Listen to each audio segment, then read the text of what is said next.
성도들에게 하나님의 은혜가 임하기를 예수 그리스도의 이름으로 기도합니다.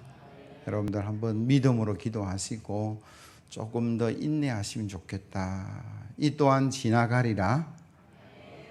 그런 믿음으로 여러분들 좀 인내하시면 좋겠는데, 왜냐 그러면 좋은 때는 잘 몰라요. 근데 힘겹고 어려울 때 보면 그 사람의 성격이 드러나고 인격이 드러나고 신앙이 드러나요.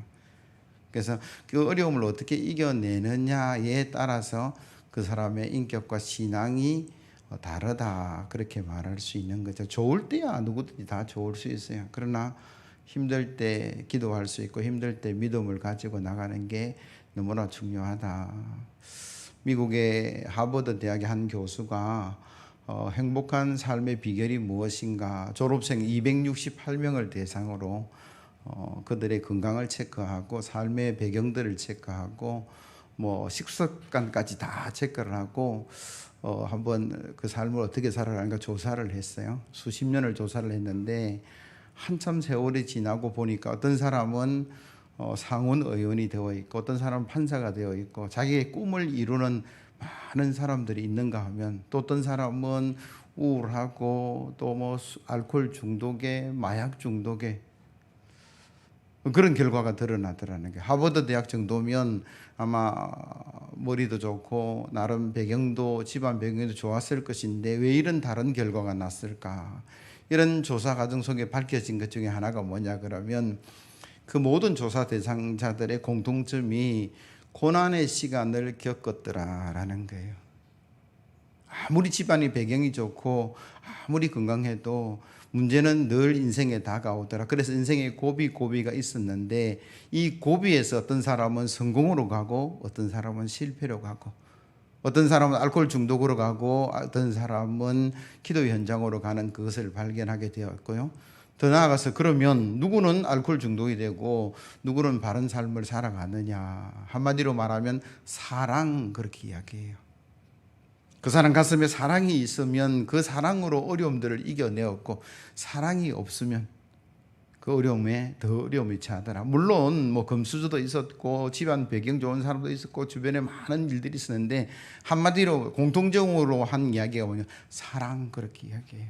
더 깊이 들어가 보니까 그 성공한 삶을 살았던 사람의 어린 시절이 사랑받았던 사람, 격려받았던 사람, 부모나 주변의 사람들부터 늘 그렇게 살았던 사람이에요. 그래서 그 사람은 자기 삶에 대한 자부심을 가지고 있었고 그 자부심으로 다른 사람들과의 관계와 애정관계를 잘 맺어갔고, 더 나아가서 그 삶 가운데 고난이 오고 어려움이 오더라도 그 가진 사랑으로 그걸 이겨나갔더라. 그래서 성공적인 삶을 살아갔다. 그런 조사 내용인데요. 저와 여러분들이 힘겨운 시간을 보내고 있습니다만, 여러분 이 전쟁과도 같은 이 어려운 시기에 여러분 서로 사랑하며 살기를 예수 그리스도의 이름으로 기원합니다. 그 사랑이 저와 여러분들을 이기게 할 거예요. 다시 한번 더 우리의 마음을 담아서 옆에 있는 성도 인사합니다. 사랑합니다. 축복합니다. 잘 될 줄 믿습니다. 그래요.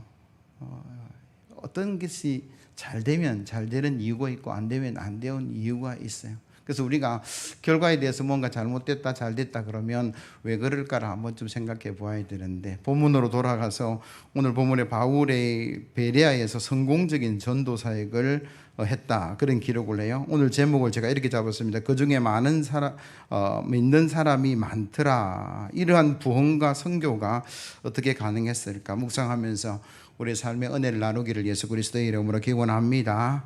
제일 먼저는 바울이 그 전도 사역이 베레아에서 성공적으로 이루어진 이유 첫 번째가 뭐냐 그러면 인도자가 있었다, 협력자가 있었다. 여러분 10절 말씀요.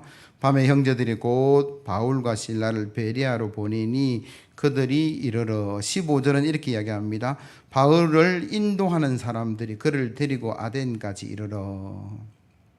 지난주에 데살로니가에서 전도할 때에 바울의 그 말씀을 듣고 회개하고 돌아와서 그리스도인이 된 사람도 있지만 유대인들이 시기하고 질투하고 그래서 사람 불량배들 보내가지고 소동을 일으켰다, 뭐 그런 어떤 이야기들을 말씀을 전했는데 베레아도 마찬가지예요. 가는 곳곳마다 그 대적들이 늘 일어났어요. 그런데 그 대적들이 일어났음에도 불구하고 부흥의 역사가 일어나는 게 뭐냐 그러면 바울 옆에 안내자들 내지는 협력자들이 있어서 그 어려운 가운데 피신시키고 또 인도하고 다른 곳으로 나아가게 한 그런 사람들이 있었다라는 거죠. 이 유대인들의 집착이 얼마나 세냐 그러면 데살로니가에서 베레아까지 80km가 된다 그렇게 이야기해요. 80km는 엄청난 게, 여기서 대구 정도의 거리인데 그때 당시 뭘 타고 왔는지는 모르겠지만 집착이 대단한 유대인들이죠. 하나님 말씀 전환을 방해하는 사람들이 그렇게 있었다라는 거죠. 바울이 복음에 성공적인 것은 고난이 없었습니다, 힘든 일이 없었습니다가 아니에요. 40에 하나 뺀 가만 매를 맞고 강도 위험과 추위의 위험과 엄청난 어려운 가운데서도 극심한 어려운 가운데서도 성공적인 복음의 역사가 일어난 것은 물론 바울이 훌륭한 것도 있지만 그 옆에 돕는 사람들, 인도자들이 있었다라고 성경은 이야기하죠. 훌륭한 일꾼이 세워지는 것, 그 사람도 훌륭해야 되지만 그 사람 혼자가 아니라 기도하는 사람, 협력하는 사람, 도와주는 사람이 있어야 그 사람의 위대함이 세워지는 거죠. 모세라는 사람이 출애굽의 위대한 지도자지만 모세 옆에는 여호수아라는 수종자가 늘 함께했습니다. 아론과 훌이 늘 함께 동력했다라고 성경은 기록하죠. 수많은 잡무들 때문에 모세가 지쳐갈 때에 장인 이드로가 그에게 충고합니다. 그 소소한 작은 일들은 일꾼들을 세워서 나누어 줘. 그래서 100부장, 500부장, 1000부장, 5000부장이 생겨나는 그런 일들이 있었다라는 거죠. 여러분, 자녀들이 훌륭한 성인이 되는 것은 그냥 놔놓으면 된다 아니죠. 부모가 정성을 가지고 공부시키고 기도해주고 그런 어떤 도움의 손길을 통해서 그 아이가 자라날 수 있다라는 거죠. 왜냐 그러면 우리는 불안한 존재이기 때문에. 여러분, 완벽한 사람은 아무도 없어요. 저도 그렇고 여러분도 그렇고 완벽한 사람 아무도 없습니다. 그렇기에 우리 인생의 길을 걸어가는 그 길에 도울 자가 필요하죠. 그래서 저와 여러분들이 하나님, 제가 이 인생길 걸어가는데 저를 위해서 기도하는 사람이 많아지게 해주세요라고 기도하셔야 돼요. 물질의 후원자, 또 지식의 후원자, 도울 자를 하나님 붙여주셔서 우리가 정말 하나님께서 원하시는 기쁨의 삶을 누려갈 수 있도록 그렇게 기도할 때에 우리의 삶이 바울의 사역처럼 풍성해지는 역사가 있는 줄로 믿습니다.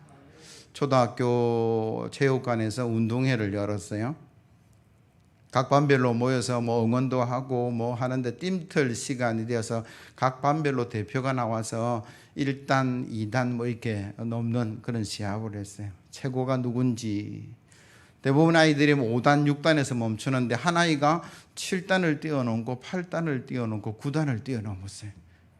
야, 다들 박수치고 있는데 10단까지 한번 도전해보자 그랬는데 자기 키보다 훌쩍 큰 거예요. 그래서 이 아이가 힘차게 달려와서 디딤에서 올라갔는데요, 실패하고 한 번 더 할 수 기회를 달라 해서 또 2번 했는데 또 실패하고 돌아서는 듯 하더만 한 번 더 기회를 달라 해서 3번을 실패했는데 돌아오면서 울고 있는 거예요. 그러면서 나는 이제 안 되라고 가는데 그 반 아이들이 우와 몰려 나와서 격려하고 박수하고 한 번 더 해보라고. 온 아이들이 박수를 치고 응원가를 불렀어요. 그 아이는 힘을 내서 도움닫기를 하고 그 10단을 훌쩍 뛰어넘었다. 제가 그 얘기를 들으면서요, 3번 실패했으니까 그 아이 능력으로는 할 수 없는 거예요. 그래서 어떻게 마지막에 뛰어넘었느냐? 격려죠, 박수죠, 응원이죠. 그러니까 우리는 늘 부족하고 연약하기 때문에 이런 게 필요하다라는 거죠. 역경을 뛰어넘을 수 있는 그 인내력을 가진 그 사람과 옆에 주변에 격려하는 사람들이 있다 그러면 그는 기적을 이루어낼 수 있다, 그렇게 말할 수 있어요. 6.25가 어제입니까? 대한민국 세계에서 표시도 안 나는 나라인데 그 6.25 전쟁 가운데서 우리가 얼마나 많은 어려움들이 있었겠어요. 그런데 지금 물론 남북이 분단되어 있지만 대한민국이 이렇게 경제적으로나 세계적으로 좋은 나라가 될 수 있었던 것이 유엔 모지라는 게 있기 때문에 그래요. 얼굴도 모르고 문화도 모르는 그 사람들이 와서 자기의 목숨을 내어주고 우리를 도와주었기 때문에 우리가 지금 가능한 거죠. 그래서 저와 여러분들이 삶을 살아갈 때에 나 자신도 훌륭한 삶을 살아가야 되지만 주변에 돕는 자들이 많은 사람이 행복한 사람이 될 수 있다. 그렇게 말할 수 있어요. 더 나아가서 오늘 바울이 복음이 전하는 모습을 보면, 이 본문을 자세히 보면 복음 전하는 일에 그는 주도적인 역할을 합니다. 그래서 나머지는요, 대단히 수동적인 모습을 보여줘요. 가라 그러면 가고, 피하라 그러면 피하고, 이리 가라 하면 이리 가고, 저리 가라면 저리 가고, 산으로 가라면 산으로 가고, 바다로 가라면 바다로 가고, 다 맡겨놨어요. 이 지혜로운 모습이다라는 생각을 합니다. 왜냐 그러면 바울은 아시아 사람이에요.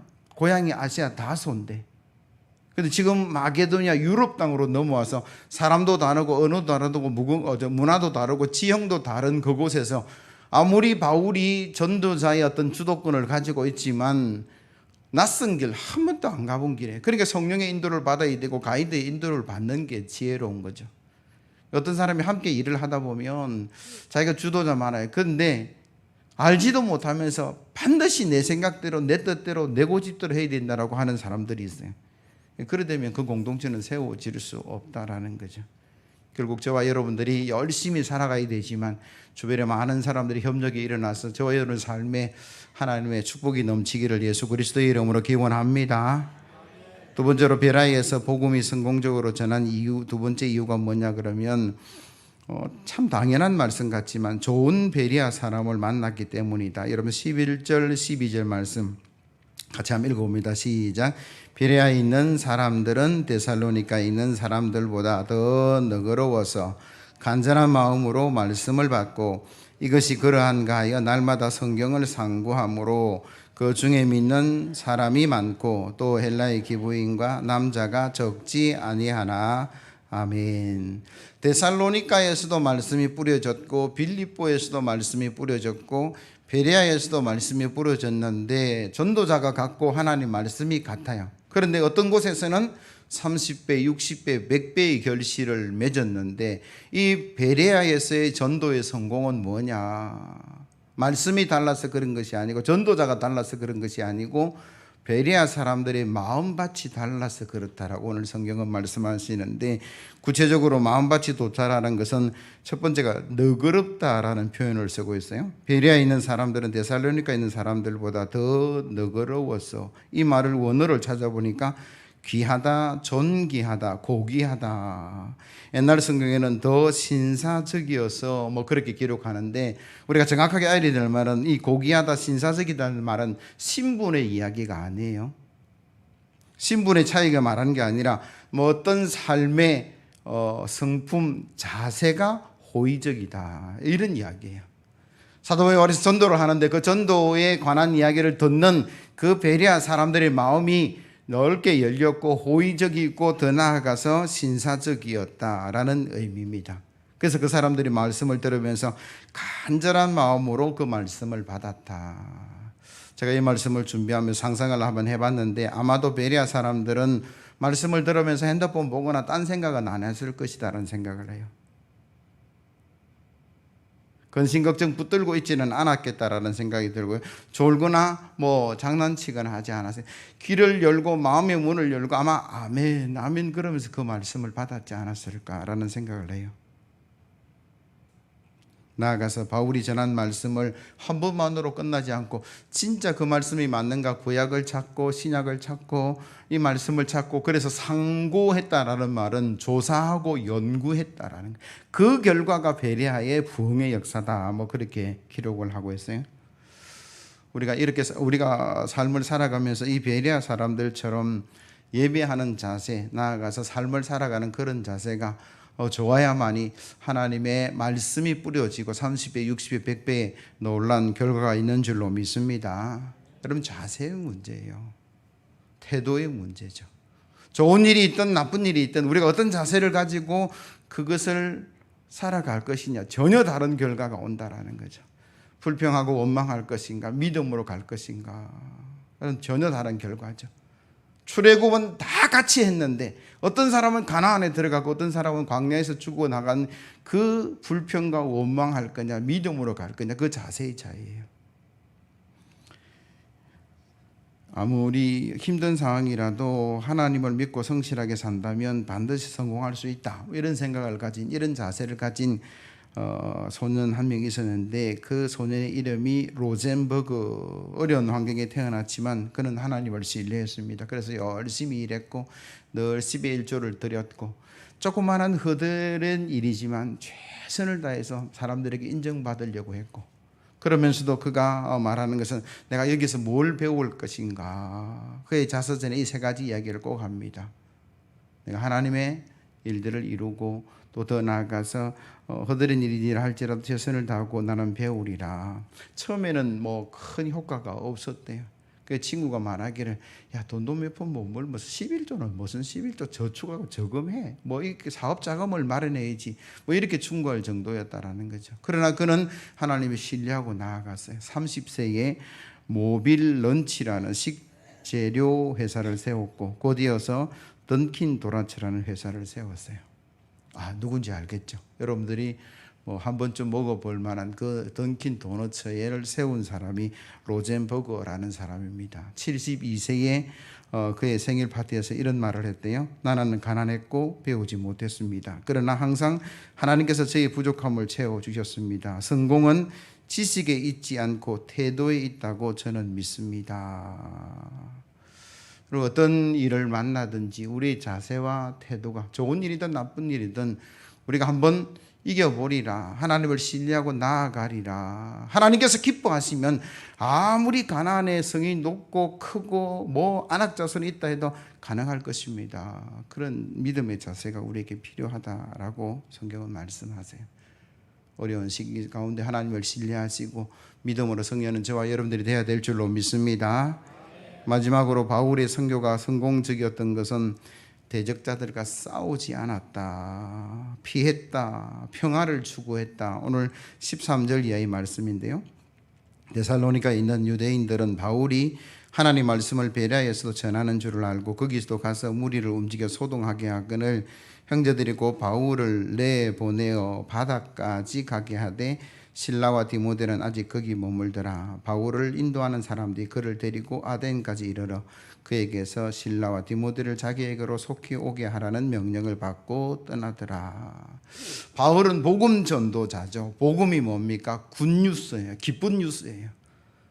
죄로 말미암아 심판을 받고 지옥에 갈 그 영혼들이 예수 십자가로 말미암아 이제는 천국 갑니다. 살아났습니다. 부활합니다. 영원히 살아가는 생명이 주어졌습니다라는 이 기쁜 소식을 전하면서 그럼 평화를 깰 필요가 없어요. 깨웠어도 되지 않죠.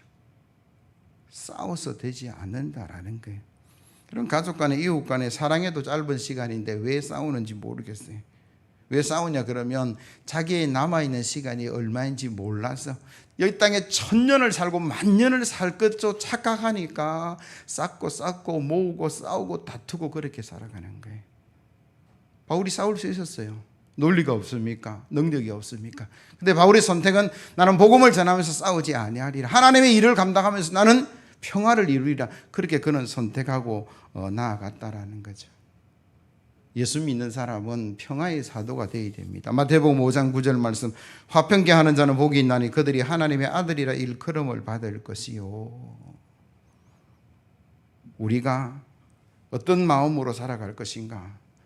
내 삶에 내 마음의 평안을 추구하셔야 되고 그 평안이 흘러 넘쳐서 내가 가정에 가면 가정의 평화가 넘치고 내가 직장에 가면 직장의 평화가 넘치고 사회에 나아가면 사회가 평화에 넘치는 그런 도구로 하나님께 서시겠다라고 말씀하시는데 가는 곳곳마다 싸움이 일어난다 그러면 우리는 회개의 일들을 감당하셔야 돼요. 조슈아 리브만이라는 사람의 마음의 평화라는 책에 보면 이런 이야기가 있습니다. 어떤 젊은 사람이 자기에게 찾아왔어요. 그래서 그에게 이런 대화를 하다가 그대가 가장 원하는 것이 무엇이냐 이렇게 물어보니까 그 젊은이가 1번은요 건강이고 2번은 사랑이고 3번은 돈이고 4번은 아름다움 5번은 재능 6번은 권력 7번은 명예 7가지를 이야기하는 거예요. 자기는 항상 그걸 추구하고 그걸 요구하고 그걸 원한다라는 거예요. 그 사람이 물었어요. 더 원하는 건 없느냐? 없어요. 7가지만 있으면 돼요. 진짜 없냐니까 없다라는 거예요. 7가지만 있으면 된다라는 거예요. 건강이 있으면 되고 사랑이 있으면 되고 돈이 있으면 되고 아름다움이 있으면 되고 재능이 있으면 되고 권력이 있으면 되고 명예가 있으면 되고 우리가 생각하기에도 다 된 것 같다라고 생각하겠죠. 그런데 그 사람이 그 젊은 친구에게 이런 말을 했어요. 한 가지 더 필요하다고. 그게 뭐냐면 평화.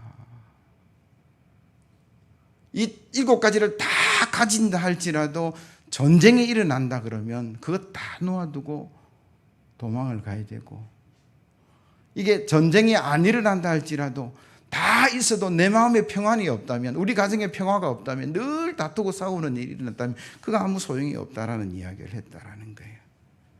자동차 왕 헨리 포드가 84세까지 왕성한 활동을 했습니다. 비결을 묻는 자들에게 이런 이야기를 했어요. 첫 번째, 적당한 운동, 적당한 음식, 신선한 공기, 그리고 마음의 평화인데 그중에 제일은 마음의 평화.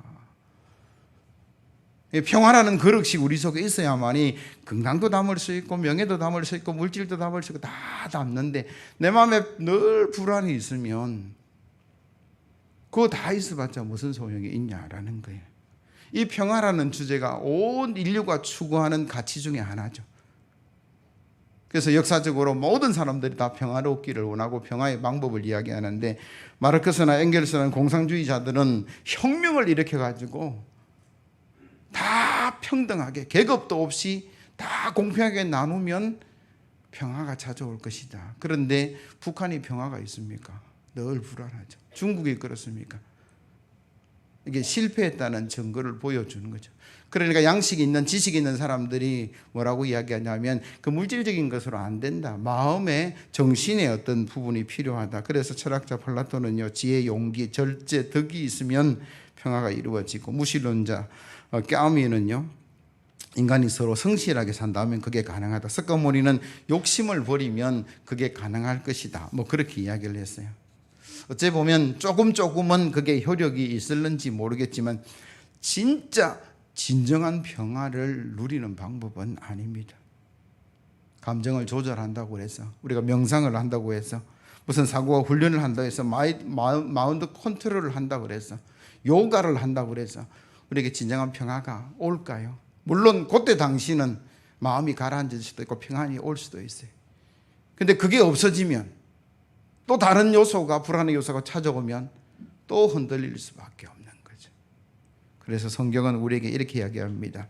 죄의 문제를 해결해야만이 인간의 근본적인 평안을 누릴 수 있다. 이사야 48장 22절, 여호와께서 말씀하시되 악인에게는 평강이 없다 하더라. 아무리 가진 것이 많아도 죄 짓고 감옥에 들어가면 뭔 평화가 있겠냐라는 거예요. 그래서 예수님께서 이 땅에 오셨어요. 그 죄의 문제를 해결하기 위해서 자신을 들여서 십자가를 지심으로 말미암아 저와 여러분들의 죄가 해결된 줄로 믿습니다. 이 사건을 두고 이사야 선지자는 53장 5절에 이렇게 기록해요. 그가 찔림은 우리의 허물을 인함이요 그가 상함은 우리의 죄악을 인함이라. 그가 징계를 받음으로 우리가 평화를 누리고 그가 채찍에 맞음으로 우리가 나음을 입었도다. 아멘. 물리적인 힘이나 정신적인 힘에 의한 평화는 그 조건이 사라지면 깨어지고 말아요. 그러나 주님의 십자가를 내 마음에 받아들이고 그것을 절대 신뢰하고 살아가는 사람에게는 진정한 평화가 이루어진다는 게 성경의 말씀인데, 목사님 아직까지 제가 불안한데 어떻게 해요? 근심 걱정 너무 많은데 어떻게 해요? 죄송하지만 여러분 자신에게 물어보세요. 내가 진짜 예수 그리스도의 십자가를 믿는가, 신뢰하는가, 절대 신뢰하는가? 어떤 폭풍이 다가와도 나는 십자가를 놓치지 않고 살아가고 있는가를 한번 물어보시라는 거예요. 그렇지 않기 때문에 우리에게 평안이, 진정한 평화가 오지 않을 수도 있겠다라는 생각을 해요. 예수님께서 요한복음 14장 27절에 이렇게 말씀하세요. 평안을 너희에게 끼치노니 곧 나의 평안을 너희에게 주노라. 내가 너희에게 주는 것은 세상이 주는 것과 같이 아니하니라. 너희는 마음의 근심도 말고 두려워하지도 말라.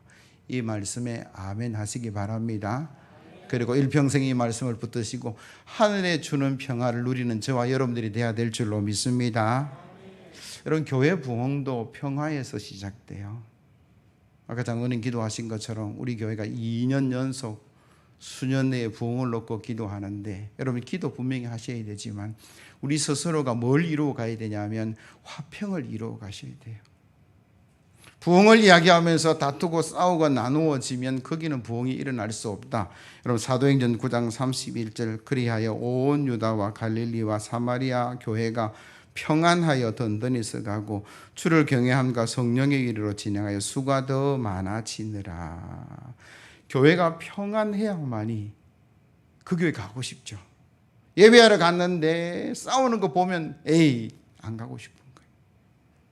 믿음 좋다 그러는데 말로 싸우고 행동으로 싸우면 그 사람 안 보고 싶은 게 우리의 마음이다라는 거죠. 그래서 우리가 얼마나 평화가 중요하냐. 세상의 방법이 아니라 하나님의 방법으로 십자가로 진정한 평화를 누려야만이 내 속에 가득한 그 평화가 가는 곳곳마다 화평을 이루고 다툼을 멈추게 하고 시기질투를 멈추게 하는 그런 능력이 있다라고 성경은 말씀하세요. 말씀을 정리합니다. 어려운 시대를 살아가는 우리 성도들에게 먼저 여러분들이 어려운 시기를 기도로 인내로 극복하는 그런 복된 성도 되어야 될 줄로 믿습니다. 그러나 어떤 기도를 할까요? 하나님 이 질병이 물러가라 기도도 물러가게 해달라 기도도 하겠지만 하나님 이 어려운 시기에 경제가 어렵습니다. 경제를 도울 자를 붙여주십시오. 정치가 어렵습니다. 정치를 도울 자를 붙여주십시오. 여러분 도움의 사도 바울의 그 인도자를 통해서 하나님께서 역사를 이루듯이 여러분 좋은 사람 만나게 해달고 협력자들을 만나게 해달고 여러분 기도하시면 좋겠고요. 그래서 베레아 사람들 같은 좋은 성품을 가진 사람들이 만나서 우리 사역에 우리 삶의 성공적인 일들이 이루어지되 꼭 잊지 말아야 될 것은 좋은 일 하면서 선한 일 하면서 복된 일을 하면서 싸워서는 안 된다. 싸울 시간 없어요. 사랑할 시간이 있을 뿐이고 천년만년 살아가지 않는다는 사실을 기억하시고 1년을 더 살지 10년을 더 살지 100년을 더 살지 모르겠지만 하나님께서 나에게 주어진 그 시간 나는 화평의 도구로 살아가리라. 그래서 주의 영광을 돌리고 복된 삶을 누려가는 저와 여러분 되기를 예수 그리스도의 이름으로 기원합니다. 찬송가 179장 힘차게 찬송합니다.